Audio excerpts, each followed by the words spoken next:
Letticia Martinez is a freshman student at New Mexico State University. She is blind and decided to get a service dog this year to help her navigate campus.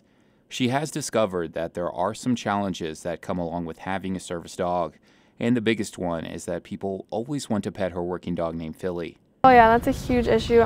People get offended when I tell them that they're not allowed to pet her. Letticia says that some people still pet her dog even after she asks them not to. She tries not to offend people, but it can get frustrating. She's not a normal dog, she's a working dog, so she has to stay focused and stay on task.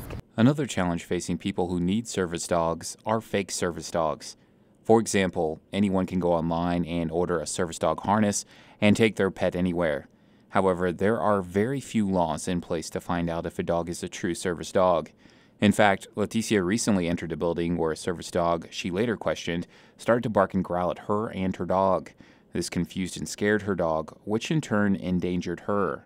Service dogs aren't supposed to have that kind of behavior in buildings. So just having like fake service dogs can cause problems like that. Trudy Lucan is the director of Student Accessibility Services at New Mexico State University. She says the Americans with Disabilities Act allows someone to only ask certain questions when encountering an individual with a service animal. Is this dog required for the disability? And what kind of tasks does the animal do to provide the service for you with a disability? These limiting questions may hurt the chances of preventing fake service dogs, but they do protect people who need them. We're hearing people complaining, but we also need to be conscious of the fact that there are individuals who have a right to have these animals. Another issue within the service dog industry is that there are no government agencies or certifications required for trainers or service animals. Karen Kendall owns Karen's Animal House in Las Cruces. She has been a dog trainer since the mid-1970s. She says that fake certification takes away from the people who really need the service. You can go and take their written test and get a piece of paper that says you're certified. But there's no one watching you. There's no hands-on experience necessary, and it's a lot of bogus certifications. Kendall adds that besides having a commercial kennel license and passing an annual inspection, there are hardly any regulations.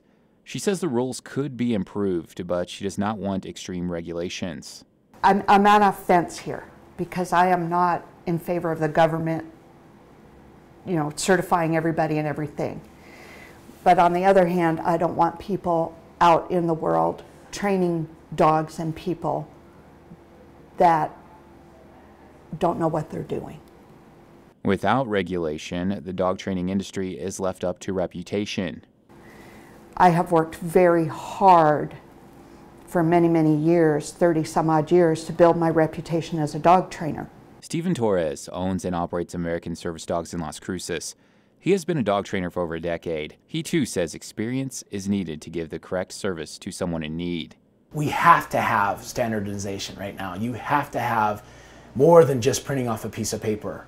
You have to have years of relationships with dogs, learning personality, learning canine behavior, learning how to shape and capture the true dog's innate ability, personality. Not every dog can be a service dog. 1 in 1,000 can be a service dog. Torres says that fake service dogs are usually easy to point out because they may misbehave. However, when they do misbehave in public, it can leave a negative legacy for someone with a legitimate service dog and disability. It affects it because then businesses don't want dogs. They then look down at people with service dogs and they don't give them access, and it makes it harder for people with disabilities.